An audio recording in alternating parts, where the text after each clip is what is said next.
Mon plan sera le suivant.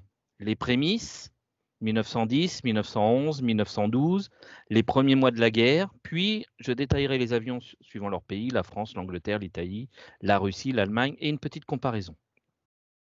Les prémices. Le capitaine Ferber, polytechnicien, sert au 19e régiment d'artillerie. Comme vous avez pu le constater lors des conférences d'André Assénier et de Zacharia Boubli, il s'intéresse très rapidement à l'aviation. Il a le brevet de l'Aéroclub de France, 5 bis. C'est le premier militaire à recevoir un brevet de pilote, mais ce n'est pas le brevet militaire. En effet, ce sera le commandant de Roche, j'y reviendrai plus tard, qui aura le brevet militaire numéro 1. Ferber se tue le 22 septembre 1909 dans la commune de Marquise, près de Boulogne-sur-Mer. Si vous allez à Boulogne, près de Nausicaa, vous avez une belle stèle avec un aigle qui est en hommage au capitaine Ferber. J'y suis allé cet été et j'ai trouvé ça extraordinaire. 1909, c'est le début de l'aviation militaire française, si on peut dire. Pourquoi? Lorsque Blériot traverse la Manche, l'armée se rend compte que l'avion est en mesure de voler plus de 30 minutes, même s'il y a eu déjà des approches avec les Madère, etc. Mais là, on se rend compte qu'en 1909, un avion peut voler plus de 30 minutes. L'école supérieure de l'aéronautique est créée en même temps, en 1909. Le général Roch, qui est le directeur de l'arme du génie, est chargé de l'aérostation et de l'aviation. Le génie et l'artillerie sont chargés conjointement de créer cette aviation militaire. Le général Brun, que vous voyez sur cette photo, et ministre de la guerre, décide d'acquérir 5 nouvelles machines qu'on appelle des aéroplanes. Il faut attendre le 29 novembre 1911, date à laquelle le mot aéroplane cède son nom au mot avion et hydravion. Alors on va mettre fin à la légende tout de suite parce que ça a tendance à un peu m'agacer. Avion n'a jamais voulu dire appareil volant imitant un oiseau naturellement. C'est une légende urbaine qui était parue dans les réseaux sociaux en 2012 environ. Mais ça n'a rien à voir. Ces 5 machines donc, que commande l'armée seront les premiers noyaux de notre aviation militaire. Il s'agit de 2 biplans Farman avec des moteurs Gnome de 50 chevaux, 2 biplans White, un moteur White Barrican de 30 chevaux, et un monoplan Blériot, un moteur Anzani de 50 chevaux. Maintenant qu'on a les avions, il faut trouver des pilotes. 10 pilotes volontaires vont être recrutés parmi les officiers des différentes armes et sont dirigés vers des écoles civiles existantes à partir de décembre 1909. Donc il y aura Pau, Châlons, etc. Date à laquelle le premier établissement d'aviation militaire est créé au polygone de Vincennes. Le commandant Étienne, qui est l'artilleur de formation, est nommé directeur. En 1910, un deuxième établissement voit le jour, mais cette fois au camp de Châlons. Il est dirigé par un officier du génie et destiné à l'instruction des aviateurs militaires. Le comble, et c'est ce qui est même rigolo, est que le premier aéroplane livré à l'armée de l'air est un biplan White qui arrive le 10 février 1910 au camp de Satory, près de Versailles. 1910, le général Roch, directeur du génie, devient le chef de l'aviation militaire et annonce que cette nouvelle arme est sous la tutelle de l'arme du génie. Le 10 août, le lieutenant Malfer, accompagné d'un officier d'artillerie, règle les tirs réels d'une batterie sur un objectif aux environs de Nancy. C'est le premier réglage d'artillerie depuis un avion. Les grandes manœuvres. Les grandes manœuvres en Picardie, donc du 9 au 18 septembre 1910, 60 000 hommes, c'est une manœuvre de corps d'armée. 14 aéroplanes figurent à côté des 4 dirigeables. C'est la véritable révélation du rôle que peut jouer l'aviation dans l'observation. Pour ces premières manœuvres, le colonel Hirschauer, je viendrai plus tard sur ce colonel, a eu l'idée judicieuse de faire appel à des pilotes sportifs civils mobilisés pour l'occasion pour une période de réserve. Des réservistes, alors on va voir Polan, qui est très connu, Latane, Louis Breguet. Ils font des périodes de réserve en endossant un uniforme et en étant pilote, entre guillemets, militaire. C'est aussi la première expérience de la TSF embarquée, c'est-à-dire la transmission sans fil. On part vraiment dans une nouvelle ère. Les manœuvres de l'Estre, parce qu'il va y avoir plein d'autres manœuvres, donc les retours d'expérience, comme on dit de nos jours, les rétex, des grandes manœuvres de 1910, déterminent qu'il n'est plus concevable de faire la guerre sans concours de l'aviation. Ça ne va pas être si facile, comme l'a dit dans les dernières conférences que vous avez pu suivre. Lors des manœuvres à l'Est, qui vont se dérouler du 5 au 15 septembre 1911, et les manœuvres des Ardennes, du 10 au 18 septembre 1911, l'aviation y prend part avec 25-22 avions. L'aviation militaire commence à s'organiser, il va y avoir des parcs, des camions, des ateliers, des tracteurs, du personnel, des remorques, Mais le point faible, c'est le manque de moyens pour l'entretien. En 1911, le prix moyen d'un appareil militaire est de 25 000 francs. Son entretien annuel est estimé à 10 000 francs. La formation, parce que ça aussi c'est un coût, c'est 4 000 francs. L'armée souhaite former 250 pilotes par an. Le retour d'expérience des manœuvres de 1910 et 1911 met en évidence que les avions achetés, c'est bien, mais ils ne sont pas conçus pour un but militaire. Donc l'armée va attirer l'attention auprès des constructeurs et leur imposer un cahier des charges. Le général Roch, qui organise aussitôt un concours qui restera dans l'histoire de l'aviation comme le concours militaire de Reims. Les conditions imposées sont sévères, hein. L'avion doit être construit en France, comme son moteur. Il doit être capable de voler sur un circuit fermé de 300 km avec une charge utile de 300 kg et pouvant porter 3 personnes. La vitesse minimum demandée est de 60 km/h. Et il doit être capable d'atterrir n'importe où, quel que soit le terrain. Et il doit être capable d'être transporté par la route ou voie ferrée. Alors, celui qui remporte le premier prix, je vous donne juste les trois premiers. Il y a eu un Newport avec monoplan moteur, Gnome de 100 chevaux. En deuxième, un Breguet avec un biplan, moteur Gnome de 140 chevaux. Et un Desperdusin, monoplan, moteur Gnome de 100 chevaux. 1912. Le budget de 1912 pour l'aviation militaire, c'est 12 millions de francs or. Or, les dépenses résultant de l'exercice sera de 22 millions en 1912 et 25 millions pour les exercices suivants. Il est donc nécessaire d'avoir recours à des crédits supplémentaires. En même temps, le brevet de pilote militaire, ils ont décidé de changer les conditions. Donc pour être pilote militaire, il faut avoir fait un trajet de 200 km en 2 jours, 2 trajets de 150 km et une épreuve d'altitude à 800 mètres en 45 minutes. Le 14 juillet 1912, le président Fallières remet le drapeau de l'aéronautique militaire. Le 22 juillet 1912, cette instruction porte sur les escadrilles. Dorénavant, une escadrille, c'est 5 ou 6 avions, 6 pilotes, dont un capitaine, qui est le chef d'escadrille, plus le matériel roulant, les tentes, les abris, etc. L'instruction du 26 juillet, quant à elle, 1912, prévoit que le cycle de chaque avionneur devra figurer sur la gouverne, comme vous pouvez voir sur la slide, c'est un brevet 14 à 2, avion qui m'est cher. Donc il y a ce nom d'avion sur la gouverne de direction, ainsi que la charge maximale, et les cocardes tricolores de 1 mètre de diamètre sur les ailes, mais de taille inférieure sur le fuselage. Le 28 août 1912, l'organisation des groupes aéronautiques, il prévoit la création de 7 compagnies et 10 sections aéronautiques réparties dans 3 groupes distincts, Versailles, Reims et Lyon. Chaque groupe est commandé par un colonel ou lieutenant-colonel. Les troupes de l'aéronautique forment un régiment avec son état-major. C'est un régiment classique comme on peut voir de nos jours, à peu près, parce qu'il n'y a pas... Si, c'est quasiment ça. On arrive dans le vif du sujet. Les premiers mois de la guerre. Le 9 août, un dirigeable français qui s'appelle Comté, piloté par le capitaine Frugienne, est la cible des mitrailleuses françaises pendant 10 minutes. Il rentre à sa base avec 1300 trous provoqués par des balles françaises. C'est le premier tir fratricide, on dira. Le 11 août, le gouvernement français envoie à la Belgique 8 appareils Maurice Ferman. Le 14 août, premier bombardement aérien important de la guerre, 2 appareils, pilotés respectivement par Césari et Prudomo, bombardent les hangars à dirigeables de Prescati près de Metz. À l'époque, Metz, je vous rappelle, est allemand. Le 19 août, Roland Garros effectue avec Huet son premier vol de reconnaissance. Il y aurait beaucoup de choses à dire, mais ce n'est pas le sujet, puisque là, on parle que des avions. Les avions. Pendant la première année de la Première Guerre mondiale, les Blériot, que vous voyez à droite de la slide, furent les avions les plus largement employés par les Alliés pour les missions d'observation.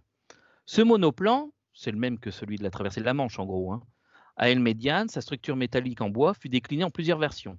Alors il y a eu le 11 militaire, le 11 d'artillerie, donc fuselage divisé en 2 sections, pouvant être replié, c'est-à-dire qu'on peut le plier pour pouvoir le mettre dans une remorque de train par exemple, avec des monoplans moteurs Gnome rotatifs de 50 chevaux, le 11-2 artillerie et le 11-2, alors 2 ça veut dire qu'il est biplace, génie, conçu pour le transport étaient des biplaces à moteur Gnome de 70 chevaux. Et il va y avoir même un 11-3, 3 pour triplace, moteur Gnome double lambda de 140 chevaux. Les ailes, ça n'a pas changé avec celui de Blériot, hein. Les ailes sont dépourvues d'ailerons, donc c'est un système de gauchissement qui permet de virer à droite ou à gauche. À gauche, là, vous avez un TOB pour vous donner à peu près l'avion qui était la même chose, mais du côté allemand. Au niveau du voisin, le biplan voisin que vous voyez là, c'est un moteur à l'arrière, hélice propulsif, conçu en 14. Il est doté d'un moteur Gnome de 70 chevaux, est apparu en 14. Alors, sa mission, c'est de l'observation et de l'artillerie sur le front de l'Ouest. Cependant, à partir de novembre 14, on commence à l'équiper pour faire du bombardement de jour. Il peut emporter quand même 60 kg de bombes. Après, il y aura des fléchettes, des machins, etc. Mais ce serait un peu long à expliquer. Vous avez un voisin qui est au musée de l'air et de l'espace que je vous invite à voir. Et puis, pour rappel, même si ça avait été dit il n'y a pas très longtemps, le 5 octobre 1914, Franz et Keno ont leur première victoire aérienne sur ce type d'appareil, sur un aviatique que vous voyez là à côté, hein. Donc ça, c'était le 5 octobre 1914. L'aviatique succède au modèle, donc là, le C, le B. Donc le C1 va le succéder, il est construit en 14, il est aussi largement utilisé sur le front occidental et oriental, il est doté d'une structure en bois revêtue de toile. Cet appareil avait des ailes d'envergure différentes, avec un léger dièdre et muni d'ailerons, uniquement sur les plans supérieurs par contre. Donc là, il n'y a pas de système de gauchissement. La ligne générale demeure identique, ainsi que la disposition de l'équipage avec le pilote, qui lui est placé en place arrière. Donc là, on est quand même à des vitesses de 105-104 km/h, avec des autonomies de 4 heures, 3h30 de vol. La supériorité aérienne de l'été 1915 jusqu'au printemps 1916, c'est les Allemands qui l'ont. Grâce à qui? Grâce au Fokker que vous voyez ici, c'est à votre gauche, le Fokker E1. Cet avion était surnommé le Scourge, qui veut dire fléau. Cet appareil n'était pas exceptionnel, mais il est agile, il est équipé d'un système de tir à travers l'hélice, il domine les biplaces lents, mal armés. Il est apparu en juin 14, le Morane Saulnier type N que vous voyez à droite. C'est un monocoque parce que son fuselage possédait une section ronde, copiée de celle du Desperdusin, monocoque de 1913. C'est un avion de chasse, monoplan, monoplace, moteur rotatif, le Rhône 9C, de 80 chevaux. Lui, il va être opérationnel à partir d'avril 1915. Il va commencer, comme diraient de nos jours nos jeunes, il va commencer à mettre la misère au Fokker. Malgré son profil aérodynamique, le type N n'est pas facile à piloter. Son contrôle latéral s'est effectué par gauchissement et sa vitesse à l'atterrissage était très très élevée. Alors on le reconnaît facilement parce qu'il a une très grosse casserole d'hélice, hein. Il est équipé d'une mitrailleuse Vickers de 7,7 ou une Oshkitz de 7,9 mm qui tire à travers le disque de l'hélice. Seuls 49 exemplaires du type N furent fabriqués. Je vais y venir sur le déflecteur, même si ça avait déjà été évoqué dans d'autres conférences.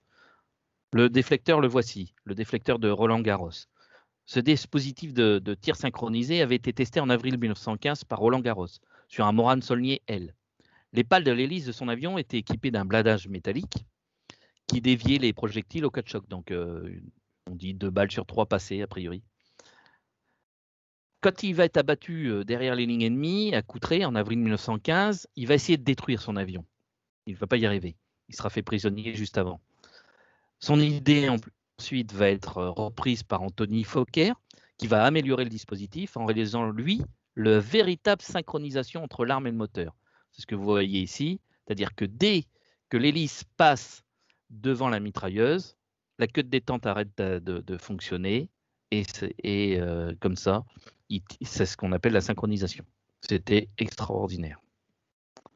La France. La France, vous avez 5 personnes qui sont les pères de l'aéronautique française. Vous avez tout à l'heure, je vous ai parlé du colonel Hirschauer pendant les campagnes, pendant les grandes manœuvres. Maintenant, il est général, GAL, ça veut dire général, pardon. Le général Hirschauer est le père de l'aéronautique. C'est lui vraiment le précurseur de l'arme aérienne. Vous avez en dessous, alors CBA, ça veut dire chef de bataillon, parce que dans l'armée de terre, on aime bien mélanger entre chef de bataillon, chef d'escadron, etc.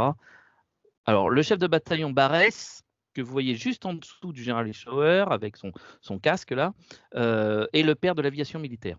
Ensuite, vous avez des petits carrés de différentes couleurs. Vert, c'est pour la chasse. C'est ce qu'on verra sur les chevrons. On le voit un peu sur les uniformes dans les années 90, un peu moins maintenant, quoi qu'on le voit encore un peu sur les ailes des pilotes. Vous avez 2 chevrons verts. On voit que des verts maintenant. Les 2 chevrons pour la chasse. Rouge, c'est le bombardement. Et bleu, la reconnaissance.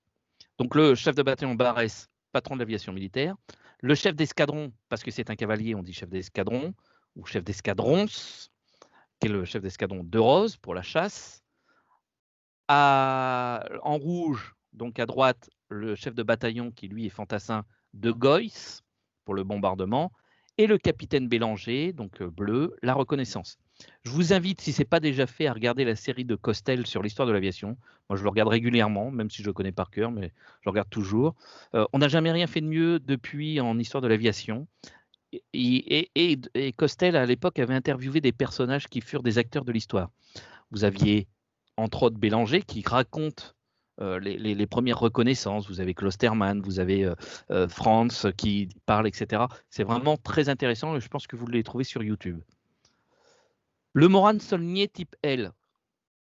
Alors, à l'armée, on aime bien changer entre le nom civil et le nom militaire. Donc, dans le civil, il s'appelle Morane Saulnier type L.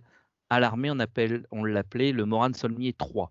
Donc, de 1914. Il est aussi appelé Parasol. Pourquoi? Parce qu'en raison de la position de son aile, surplombant le poste de pilotage, cette formule, pourquoi elle dégageait le champ de vision de l'équipage vers le bas, tout en conservant les mêmes caractéristiques de vitesse que les monoplans.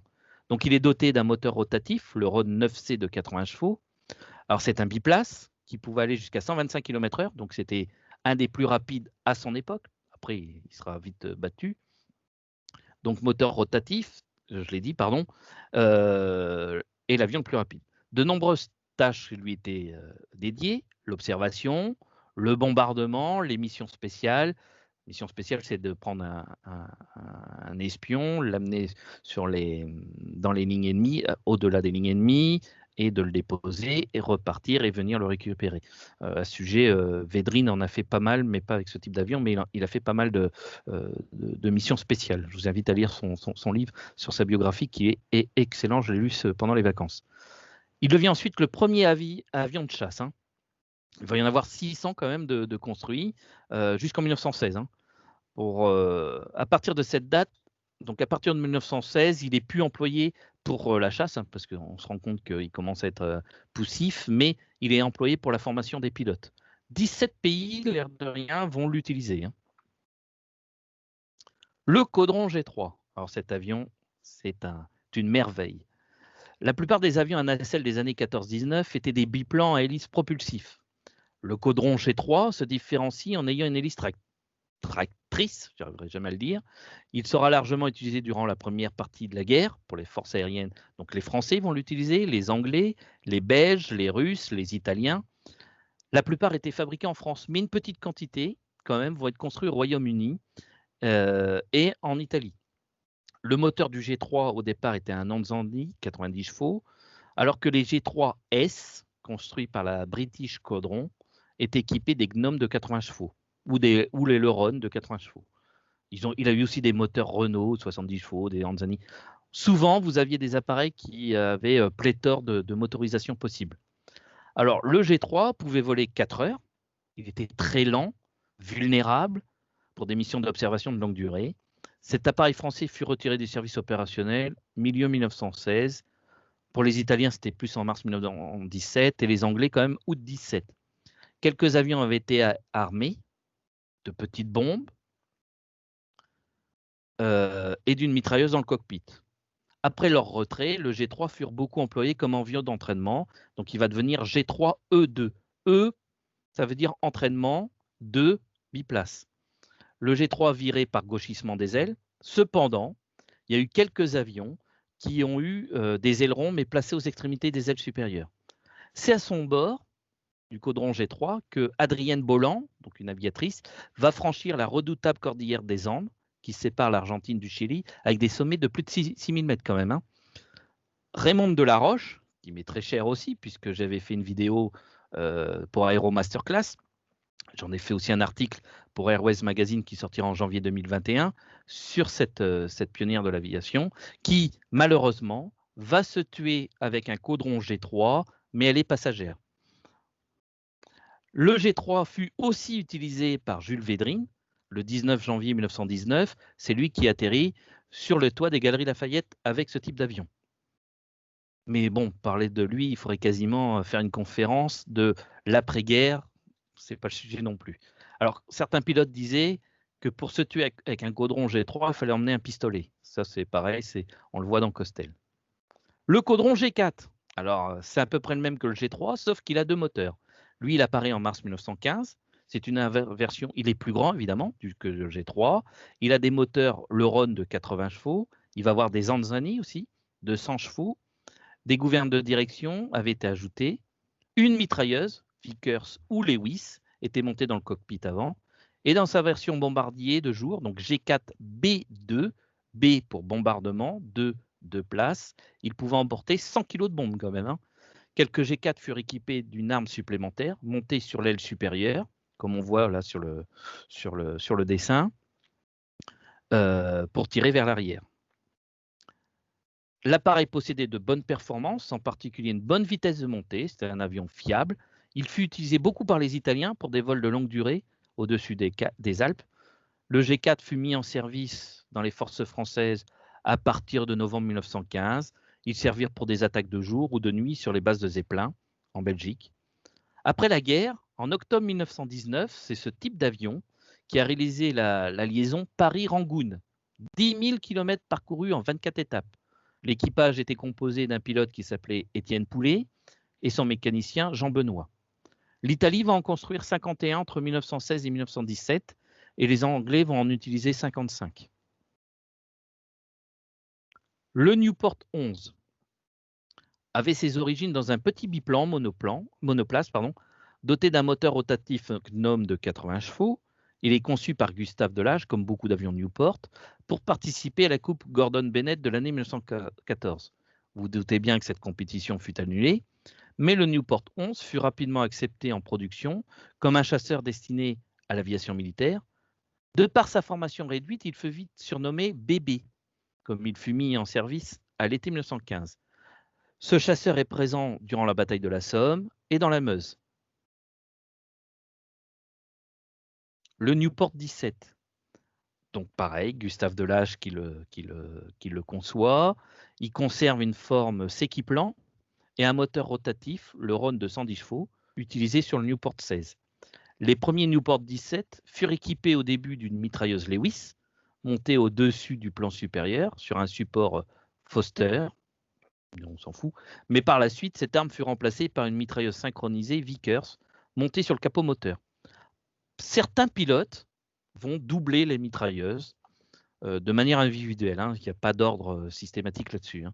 Donc, ils combinent les deux formules, une arme d'aile en plus de celle du capot. D'autres équipent leur machine à 2 mitrailleuses jumelles, mais ces montages ne furent pas jugés valables, car trop pénalisés côté performance. Le Newport 24, dont le premier vol fut effectué en 1916, c'est le premier chasseur produit par Newport doté d'un fuselage de section circulaire et d'un plan vertical de queue complété d'une gouverne de direction arrondie, qui devient par la suite standard. La cellule avait un profil aérodynamique amélioré. Cependant, des problèmes structurels apparurent avec la nouvelle queue du Newport 24, cette dernière pouvant se rompre sur de forts facteurs de charge, et le chasseur est également difficile à piloter. Aussi, en entendant la résolution de ces problèmes, une version allégée, améliorée, fut le Newport 24 bis. Ce modèle conservait la même configuration, une unique gouverne de direction, sans plan fixe, comme monté sur le Newport 17. Le moteur était un 9 cylindres rotatif, le Rhône 9 JB de 130 chevaux et entraîne une hélice bipale en bois montée sous un capot d'aluminium. L'armement, donc c'est une mitrailleuse synchronisée, Vickers de calibre 7.7, montée sur le capot en avant du cockpit. Cette arme pouvait être complétée par une mitrailleuse Lewis aussi, montée au-dessus du plan supérieur, comme pour les autres. Donc le 24 ne fut pas employé que pendant un temps très court en première ligne dans l'aviation militaire, et ce modèle fut principalement utilisé comme appareil d'entraînement. Donc ça va devenir un Newport 24 E1. E entraînement, 1 pour une place. Le Farman F40B2. B pour bombardement de 2 places. Biplan, biplace, hélice propulsif, avec la nacelle montée à mi-hauteur entre les deux plans d'envergure différentes. Le moteur était un Renault de 160 chevaux. Il y a eu des versions avec des moteurs 80, 110 chevaux, alors comme je vous ai dit tout à l'heure, il y a eu pléthore chaque fois de motorisation pour chaque avion. Il est mis en service au début de l'année 1916, puis largement employé pour des missions de reconnaissance et de bombardement. Il va quand même emporter 240 kg de bombes. Hein. Cet appareil était pratiquement surclassé au moment de sa mise en service, déclaré obsolète dès début 1917. Il a quand même continué à être employé jusque comme bombardement de nuit, jusqu'à l'arrivée des Breguet 14. Le Farman MF-11 bis, c'est un biplan, biplace, utilisé pour des missions de reconnaissance et de bombardement léger pour les forces aériennes françaises et britanniques au début de la guerre, avant d'être relégué à un rôle d'appareil d'entraînement, lui aussi. Donc c'est un biplan, les ailes à taille différente, armement comprenant une mitrailleuse Lewis de calibre 7,7. Lui, il peut emporter une charge de 135 kg et il a été utilisé en première ligne en 1915 sur le front ouest, mais aussi en Macédoine, au Moyen-Orient. Et les Anglais vont l'équiper, eux, d'un moteur Renault de 100 chevaux. Le Morane-Saulnier A1, lui, voit le jour en août 1917. C'est un chasseur monoplan, à aile haute et fuselage arrondi. Il va y avoir 1200 exemplaires de construits. Il ne connaît pas une carrière opérationnelle très intense. Les premières machines arrivent seulement en décembre 1917. Il est opérationnel en janvier 18, mais très vite retiré du front. Il est affecté directement à l'instruction des pilotes, a priori parce qu'il manquait de puissance. C'est un moteur quand même de 160 chevaux, mais en 1917, 210 km/h, c'est plus très bon. Le SPAT-7, la Société des Pères du Sein, comme j'en ai parlé tout à l'heure, dut céder son activité avant la Première Guerre mondiale. Des malversations financières, etc. En 1914, donc Blériot reprend la Société des Pères du Sein et elle devient la société SPAD. SPAD pour Société pour les avions des Pères du Sein. Puis deviendra Société pour l'aviation et ses dérivés. Alors le SPAD-7, lui, il est propulsé par un moteur Hispano-Suiza, 8 cylindres, 150 chevaux. Il aura aussi, alors il va pareil, il va être équipé de 180 chevaux, il va avoir même 220 chevaux. Il effectue son premier vol en juillet 1916. C'est un avion solide, construit en bois, revêtement en toile, quelques panneaux d'aluminium dans la partie inférieure. Il peut piquer sur sa cible, c'est pour ça que ça sera un des avions de Guilmer. Il peut et reprendre de l'altitude avec une ressource brutale. Il est fiable et dispose d'une très bonne vitesse ascensionnelle. 5600 exemplaires quand même de produits, hein, rien que pour la France. Les Anglais vont en utiliser 400, les Belges, les Russes, les Américains et les Italiens à partir de mars 1917. Il a, comme à peu près tous les avions de l'époque, une mitrailleuse Vickers synchronisée. Il va être maintenu en activité en France jusqu'à la seconde moitié de 1917. Puis va arriver le SPAT-13. Ils se ressemblent, mais le 13 est plus grand. Moteur Hispano-Suiza, plus puissant. Alors je vous ai mis aussi en bas là tous les moteurs qu'il a pu avoir. Hein. Je ne vous les énumère pas, je vous en fais grâce.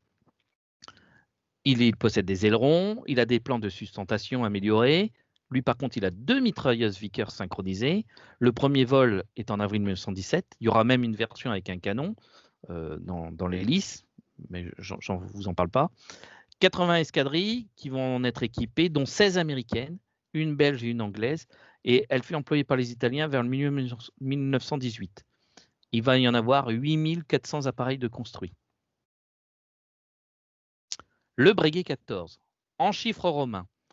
Effectivement, il faut attendre la fin de la Première Guerre pour écrire 14 en chiffres arabes, voir mon article sur le sujet dans le dernier Airways Magazine. Je fais de la pub en même temps. Hein. Alors, c'est Louis Breguet qui le dessine, qui le pilotera en premier, et c'est un bombardier. Moteur 220 chevaux, refroidi au moyen d'un grand radiateur frontal, donc c'est le gros truc que vous voyez au-dessus là, qu'on voit bien sur les images. Il va être équipé ensuite d'un 250 Il va avoir un 300 chevaux aussi, et même un 400 chevaux de chez Renault. Structure métallique, tube en duralumin pour le fuselage et les ailerons et les longerondelles, pardon. La première version, le A2, appareil de reconnaissance, équipé d'un appareil photographique et d'une radio sans fil. Le B2, bombardier, 2 places, doté de fenêtres à côté pour l'observateur, des supports pour les bombes sous les ailes intérieures et équipé d'une mitrailleuse Vickers synchronisée pour le pilote et 2 mitrailleuses jumelées Lewis montées en tourelle. Il peut porter 355 kg de bombes. Hein. Il est visible, vous en avez un super au musée de l'air et de l'espace que je vous invite à voir. Il a participé à de nombreux raids de jour et de nuit, surtout vers la fin de la Première Guerre mondiale. 8000 exemplaires de construits. Et puis il aura une deuxième partie de carrière dans le transport du courrier. Ça, c'est une autre histoire. Voir Airways Magazine. L'Angleterre. Alors, l'Angleterre, à la naissance de la chasse britannique, le Vickers FB pour Fighting Biplan est une des premières machines construites pour le combat aérien.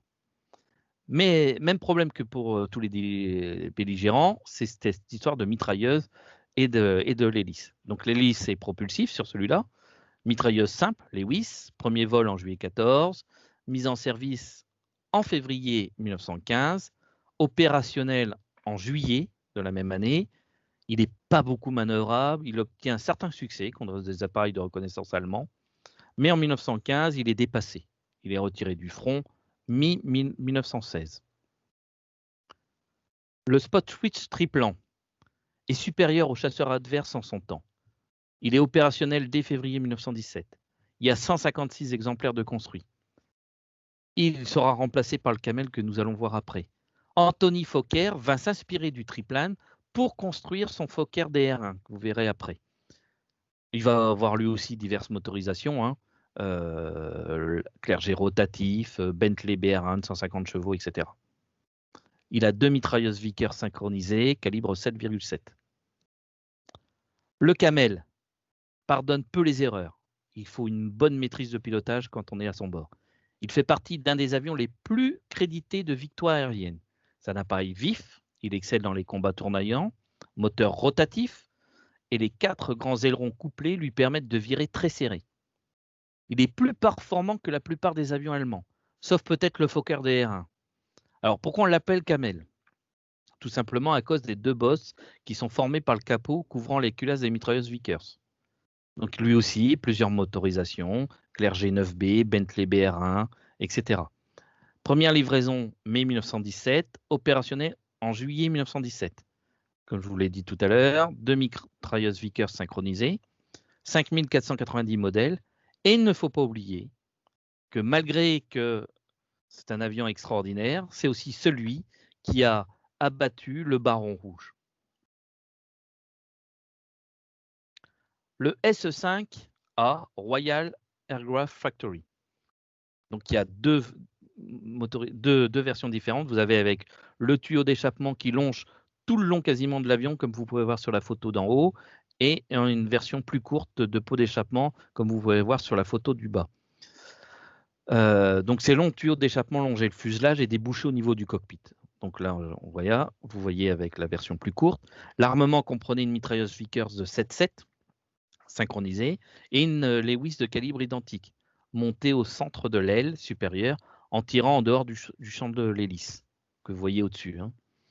Il y a eu 5200 exemplaires de construits. Donc dans le film L'As des As, c'est ce type d'avion qu'on voit que pilote Jean-Paul Belmondo au début du film. Le Handley Page O400. Alors ça, c'est un bombardier. Il y a eu environ 800 bombardiers de construits. La particularité de ce grand appareil, c'est que les ailes se repliaient parallèlement au fuselage à partir du bâti externe des moteurs, ce qui simplifiait les manœuvres au sol et permettait de le ranger dans les hangars. Au moment de l'armistice, 7 escadrons de la RAF étaient équipés de ce type d'appareil. Donc des moteurs Rolls-Royce, hein, Eagles, 4, 7 et 8 qui furent montés, mais certains modèles furent dotés de propulseurs, d'autres moteurs, comme toujours. L'Italie.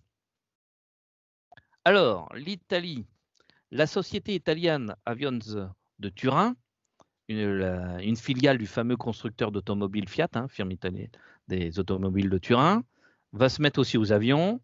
En 1917, elle produit un type de sa propre conception, alors vous m'excuserez, hein, je ne parle pas italien, à Umberto Savoia et Rodolfo Verduccio. Cet avion désigne un SIA-7B. Alors c'est un biplan, biplace de reconnaissance, armé et équipé d'un puissant moteur Fiat à 12 de 260 chevaux. Il y a une version ultérieure aussi propulsée par un 300 chevaux qui s'appellera le SIA-7B2. Il est opérationnel en novembre 1917. L'armement, c'est une mitrailleuse Revelli montée en type Newport en poste arrière, complétée par une seconde mitrailleuse de même modèle montée au-dessus du plan supérieur et permettent de tirer vers l'avant, en dehors du champ d'hélice. Donc il n'y a pas de problème de synchronisation ou autre. Vous voyez, c'est juste au-dessus. Hein. On le voit sur le dessin du bas. Il peut emporter une petite charge de bombe, 60 kg, pouvait être emporté sous les ailes. Le SIA-7B1 était un avion manœuvrant avec un bon plafond et une bonne vitesse de montée, parce qu'il monte à 7000 mètres quand même, mais sa carrière fut entachée par plusieurs défaillances structurelles de la cellule des ailes. Alors il va être retiré des lignes en juillet 18. Il y aura 500 exemplaires de construits. Mais je trouvais qu'il était intéressant d'en parler parce qu'il est très peu connu cet avion. Le Caproni CA5, charge de 540 kg de bombes, 2 mitrailleuses, l'une frontale, l'autre montée dans une sorte de cage métallique au-dessus de l'hélice propulsif. Hein, c'est ce que vous voyez là derrière l'aile. Vous avez une sorte de cage là, au-dessus de l'hélice. Donc il va y avoir plusieurs types de motorisation. 3 moteurs Fiat A12, pareil, de 200 chevaux. Il va y avoir un 300 chevaux, un 400 chevaux, 250 exemplaires de construits. Le bombardier Caproni fut en service permanent tout au long de la Première Guerre mondiale. Sa capacité d'emport ne semblait pas vraiment exceptionnelle par rapport à sa taille, mais il faut se rappeler que les cibles étaient à grande distance de leur base, donc ils impliquent de longs vols au-dessus des zones montagneuses. En raison de leur grande taille, ils nécessitaient un pilotage solide, mais leur excellente qualité de vol, très solide, était adaptée aux conditions dans lesquelles ils devaient opérer. 4500 mètres, 150 km/h, donc il ne va pas très vite, mais une autonomie de 4 heures. La Russie. Alors, le Lebed 12, qu'est-ce que c'est que cette machine? Alors, c'est basé sur un Albatros B2 allemand qui a été capturé en 1915. Cet avion est le premier appareil de reconnaissance, de conception et de réalisation entièrement russe. Le Lebed 12 succède au type 11 qui n'avait pas donné satisfaction. Son premier vol fut effectué en fin décembre 1915. Ils vont en construire 225. Il est mis en service en 1916. Il est équipé d'une mitrailleuse et il peut, de 7.7 et peut emporter 90 kg de bombes. Et c'est un moteur de 150 chevaux, 130 km/h à 1900 mètres. Il peut monter à 3500 mètres quand même. Pareil, pas vraiment connu. L'Allemagne. L'Albatros B2, c'est le meilleur biplan de reconnaissance en service actif en Allemagne. C'est l'avion le plus répandu au début de la guerre. Ce biplan, avait établi à l'époque un record d'altitude atteignant 4500 mètres. Bon, après, il ne le fera plus, hein, puisque son plafond opérationnel, c'est 3000 mètres. C'est un moteur Mercedes D1, 200 chevaux. Sur cette machine, afin d'accroître la visibilité vers le bas du pilote et de l'observateur, puisque c'est un biplace, des découpes avaient été pratiquées sous l'emplanture des ailes basses pour pouvoir voir où ils allaient bombarder. Le Roland C2, c'est une conception très avancée et fut l'un des meilleurs avions allemands sur le front ouest durant la seconde moitié de l'année 1916. Le C2 vole en octobre 1915, il est livré en mars 1916. Son armement, c'est une mitrailleuse Parabellum de 7,92 pour l'observateur en poste arrière. Certaines escadrilles vont ressentir la nécessité de monter une autre arme vers l'avant et équipèrent leur appareil comme ça. Il va participer au combat de Verdun, de la Somme au printemps 1916. En pratique, cette machine était aussi rapide que les Newport, mais elle n'était pas du tout manœuvrable. Et demandait, alors là, une demi-heure pour atteindre 3000 mètres d'altitude. Une demi-heure. C'est un peu long.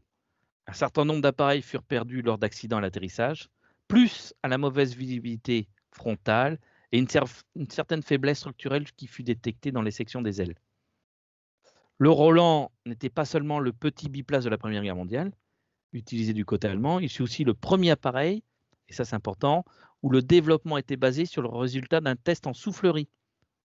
C'était fini au doigt mouillé, un test en soufflerie avait été fait pour cet appareil. Donc il était vraiment particulièrement aérodynamique. Le Pfalz D3. Alors le D3 devient clairement le chasseur Roland par excellence, construit sous licence. Il est fin, soigné, il ressemble encore plus à un requin que son prédécesseur. C'est une structure semi-monocoque, contreplaquée avec une aile basse plus petite que l'aile haute, afin d'augmenter la visibilité vers le bas. Il a 2 mitrailleuses Spandau, qui étaient complètement carénées, à l'exception de leur extrémité évidemment, en partie avant du fuselage. Un moteur en ligne, refroidissement liquide, Mercedes, 175 chevaux. Il est mis en service en août 1917. Fin décembre 1917, il y a environ 275 D3 de construits. Et environ 115 D3 étaient sur le front. En avril 18, il y en a 430 opérationnels. Alors les Allemands aiment bien les couleurs jaunes, tout ça, assez festives. Hein. Même pendant la Seconde Guerre mondiale, on le verra. Et vous allez le voir là, avec l'Albatros D5. Donc vous voyez, là, il y a du vert, du rouge, une Edelweiss. C'est quelque chose qu'ils aiment beaucoup et qu'ils affectionnent, qu'ils ont toujours affectionné. Donc le D5, lui, l'Albatros, il est mis en service en activité en mai 1917. C'est pour répondre au SE5 britannique qu'on a vu tout à l'heure et au SPAD français. Parce que le SPAD et le SE5, à ce moment-là, dominent les airs sur le front ouest. Globalement similaire à son prédécesseur, donc au D3, le D5 est construit autour d'un élégant fuselage monocoque doté d'un moteur Mercedes en ligne, refroidi par un liquide entraînant une hélice bipale coiffée d'un large cône, que vous voyez bien ici en rouge. C'est une excellente machine de combat, malgré une tendance à se disloquer quand même s'il partait en vrille prolongée, défaut dû à une erreur de conception de l'aile basse. Cet appareil va équiper l'escadre de Manfred von Richthofen, mais ses performances étaient encore insuffisantes pour rétablir la balance vers les chasseurs ennemis. Et en juillet 17, Richthofen disait en privé, donc le baron rouge, il disait qu'il n'était pas très bon cet avion. L'armement de cet avion comprenait quand même 2 mitrailleuses synchronisées Spandau de calibre 7,92 placées sous le capot moteur. Le Fokker DR1. Alors le DR1 est très connu, hein, c'est l'avion du baron rouge. Mais j'ai pas voulu le mettre en rouge, là, j'ai préféré le mettre sur une couleur d'une autre escadrille. Il est propulsé par un moteur rotatif Oberuzel, 110 chevaux. C'est la copie du Leron, hein, 9 chevaux. Hein. Ce triplan n'était pas le plus rapide, mais sa vitesse ascensionnelle était très bonne. Il est très maniable, ce qui le rend performant en combat tournoyant. Ses ailes de type cantilever étaient dépourvues des habituels haubans et croisillons de corde, donc il n'y a pas de corde, il n'y a rien, c'est juste des croisillons, des haubans, pardon. Son fuselage était construit de tubes d'acier soudés, une certaine faiblesse structurale quand même, perte d'entoilage de l'aile supérieure lors des piquets. C'est un peu gênant. Et l'appareil fut retiré des premières lignes fin 1917. Il y a eu quand même 320 exemplaires de construits. Hein. Le Fokker D7, donc là pareil, hein, toujours des couleurs flamboyantes, est souvent revendiqué comme le meilleur chasseur allemand de la Première Guerre mondiale. Je suis assez d'accord. La fabrication de 400 machines, il y a eu 400 machines de fabriquer. Alors c'est un fuselage allongé, une dérive semi-fixe. La partie arrière était mobile. Il y avait des haubans entre chaque mât, ce qui permettait la rigidité des ailes. La visibilité est excellente depuis le poste de pilotage. L'armement, toujours 2 mitrailleuses Spandau de 7,92, cadence de tir 400-500 coups minutes quand même. Hein. Donc cet avion, a priori, était facilement à piloter, mais son principal avantage par rapport au chasseur allemand précédent, c'est sa faculté à maintenir ses performances à haute altitude. C'est un moteur BMW 3A de 185 chevaux. Fokker a livré environ 370 D7 et on peut penser que 2000 machines furent commandées et qu'environ la moitié de cette quantité furent finalement produites. Le D12. Alors il ressemble beaucoup au D7 hein, qu'on vient de voir avant. Pareil, hein, toujours des couleurs, donc là du violet, du vert, etc. C'est très chiant pour les maquettistes comme moi quand on veut faire une maquette parce que leur camouflage est quand même assez particulier. Le D12, il n'a pas bonne presse pour le personnel au sol. Trop de temps de travail dessus au sol pour le maintenir opérationnel. Moteur Mercedes. Par contre, il a une vitesse de montée qui est très faible. Il fallait 2 fois plus de temps pour monter à 5000 mètres qu'avec l'autre Fokker. Mais une solide construction de cette machine lui permettait de piquer plus durablement et plus vite. Toujours pareil, 2 mitrailleuses Spandau, c'est standard dans l'armée allemande de cette 92. Il y en aurait eu entre 750 et 800 de livrés.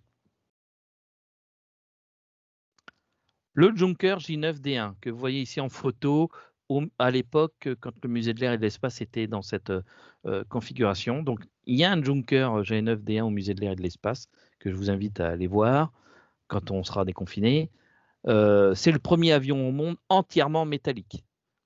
On le verra après la Tanju, donc le Junker 52 dans les années 30, mais ça c'est autre chose. Donc le Junker G1E1 est conçu par Hugo Junker. Il apparaît fin 1915 quand même. La formule fut déclinée en plusieurs modèles pour arriver au type J9 qu'on voit ici, version agrandie et dotée d'un moteur plus puissant.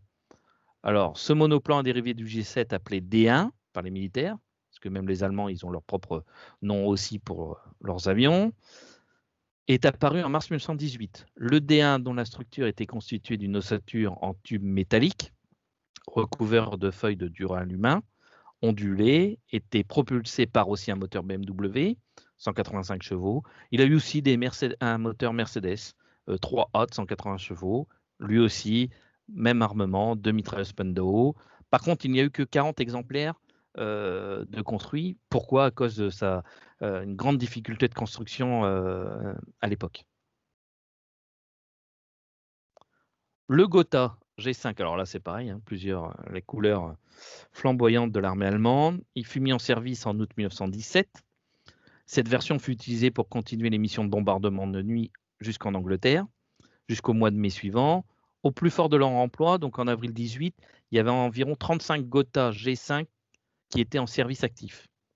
Leur charge typique pour un bombardement avec traversée de la Manche était quand même de 400 kg de bombes, soit environ la moitié de la charge maximum, pouvant être emportée. Les Gotha étaient agiles pour leur taille, bien défendus, difficiles à abattre. La plupart de ces avions furent perdus à cause de la défense antiaérienne plutôt que lors des combats aériens, mais aussi victimes d'accidents lors d'atterrissage. On peut se douter que la visibilité n'est pas très très bonne. Le Zeppelin Staaken R6, excusez-moi. C'est un bombardier biplan quadrimoteur. Mais alors, un moteur devant, un moteur derrière. Donc en fait, quand on le regarde de face, on a l'impression qu'il n'y a que 2 moteurs, mais en fait, il y en a 4. C'est un des bombardiers les plus construits pendant la guerre. C'est le premier avion militaire à être doté surtout d'un cockpit fermé. Le premier était le russe Sikorsky de A. Moronet. Il est réputé pour être l'un des plus grands avions militaires de la Première Guerre mondiale. Donc 4 moteurs montés en tandem, comme je vous ai dit, ce qu'on appelle une configuration pull. Il nécessite une équipe au sol de 50 hommes pour s'en occuper. Il a un train d'atterrissage complexe composé de 18 roues pour supporter son poids. 2 roues sous le nez, 4 groupes de 4 roues sous le fuselage. En vol, c'est ça qui est rigolo, 2 mécaniciens pouvaient intervenir dans les nacelles pour dépanner les moteurs. Il y avait même un strapotin avec une assise ronde qui était installée entre les 2 moteurs. Les bombes, quant à elles, étaient stockées dans une soute interne, située sous les réservoirs de carburant principaux, avec 3 racks de 7 bombes. Sa capacité d'emport, c'est 2000 kg de bombes. Presque toutes leurs missions étaient effectuées de nuit, avec 770 kg de bombes à bord, avec une altitude comprise entre 2000 et 2400 mètres, pour une durée 3-5 heures. Et là, je vais vous montrer une photo qui est assez rigolote.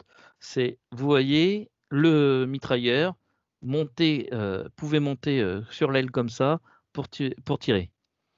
Entre nous, ça devait être du sport. J'en ai terminé avec les avions. Je vais maintenant vous parler un peu des comparaisons. Alors les comparaisons, je ne sais pas si vous voyez bien cette courbe, mais le SPAD 7, c'est l'avion que vous voyez en haut, peut monter à 18 000 mètres. Il surplombe quasiment tous les avions. Vous avez les vitesses de montée, etc. On peut dire que un des meilleurs avions français est quand même le SPAT 7 et le SPAT 13. Le côté anglais, le Spotwitch quand même, le Camel. Et pour les Allemands, le Junker des 7 est quand même un très très bon avion. Alors, j'en ai quasiment fini. J'ai pas regardé l'heure, j'ai peut-être été un peu très rapide. Non, je pense que c'est bon. Donc je remercie Philippe Moretti. Alors je ne sais pas s'il est là aujourd'hui, s'il nous écoute ou pas, mais pour son aide précieuse, car c'est lui qui m'a fourni quasiment tous les dessins d'avion. Je te remercie Olivier pour ta confiance. Je vous remercie tous de votre attention. Je remercie aussi ceux qui m'ont permis de faire cette conférence. Je pense aux photos, sites internet, etc. Qu'ils m'excusent parce que si tous les cités, on y passerait beaucoup de temps et je ne voudrais pas oublier quelqu'un. Alors, est-ce que vous avez des questions? Si je ne peux pas y répondre à l'instant T, laissez-moi un message avec votre courriel et j'y répondrai. J'en ai terminé. Merci énormément. C'est un savoir encyclopédique. C'est assez impressionnant. Une question, pourquoi est-ce que le parachute n'a pas été développé durant cette guerre? J'ai pas entendu ta question, pardon. Pourquoi est-ce que le parachute n'a pas été développé et utilisé? Alors, le parachute a été utilisé pour les ballons, c'est-à-dire les ballons d'observation étaient équipés avec un parachute, mais a priori, les pilotes comme Ningesser, etc., ne voulaient pas être équipés de parachute, car ça aurait été déshonorant d'abandonner leur avion. En tout cas, c'est ce que, si on lit un peu Ningesser, si on regarde ce que disait Fonck, etc., il y a quand même encore cet esprit chevaleresque, et le fait d'abandonner leur monture, à cette époque-là, aurait pas été très... il existait, le parachute, comme j'ai dit tout à l'heure, il y en avait dans les ballons, mais pour les aviateurs, ils n'étaient pas très fans d'en avoir, quoi. Moi, j'avais une autre question. Parmi les avions que tu as cités, je retiens le Brevet 14 qui va avoir, on va voir dans la séance suivante, une vie ultérieure, notamment à l'Aéropostale. Est-ce qu'il y a d'autres lignes, est-ce qu'il y a d'autres avions qui auraient pu servir facilement à être utilisés en civil? Il y a eu le Samson A2A2 là, qui a été utilisé aussi par la TECOR, mais qui avait beaucoup moins de place que le Breguet 14. Il y a eu peut-être d'autres avions là qui ne me traversent pas l'esprit, mais sûrement qui ont servi après-guerre pour ça. Bon, le plus connu pour les lignes la TECOR et qui deviendront l'Aéropostale en 1927, c'est le Breguet 14 et puis le Samson 2A2 au début, quoi. Mais voilà, quoi. Il y a eu quelques... Oh non, parce que j'allais dire une bêtise. Le Podest 25, c'est bien après. On ne rien à voir. Est-ce qu'il y avait déjà une DCA qui était efficace? Ah, oui, tout à fait. La DCA va être mise en place, que ça soit, comme je disais tout à l'heure, quand tu as les prémices de la guerre avec les ballons, 1300 tirs sur le ballon, 1300 trous d'obus dans le ballon, il y a une DCA qui commence à se mettre en place. Alors, c'est pas la DCA qu'on va connaître en 40, c'est pas avec des flak 88, etc. Ça reste encore de la mitrailleuse, mais elle commence à être présente en 14 et elle est bien opérationnelle en 18.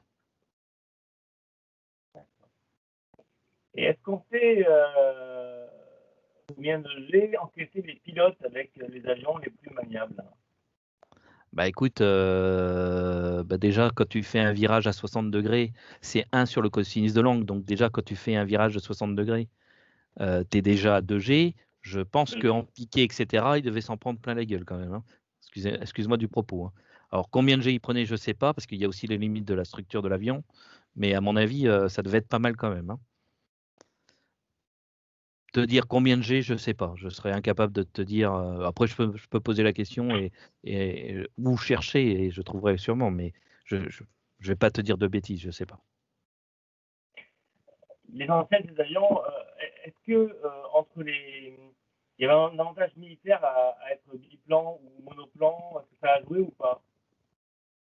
Ça a joué au début parce que si tu regardes le monoplan, que ça soit le Parasol, le Morane Saulnier L, tout ça, au départ c'était monoplan et après on va quand même vite basculer, que ça soit le SPAD 7, le SPAD 13, que ça va être le Fokker, etc. On va vite revenir quand même au biplan.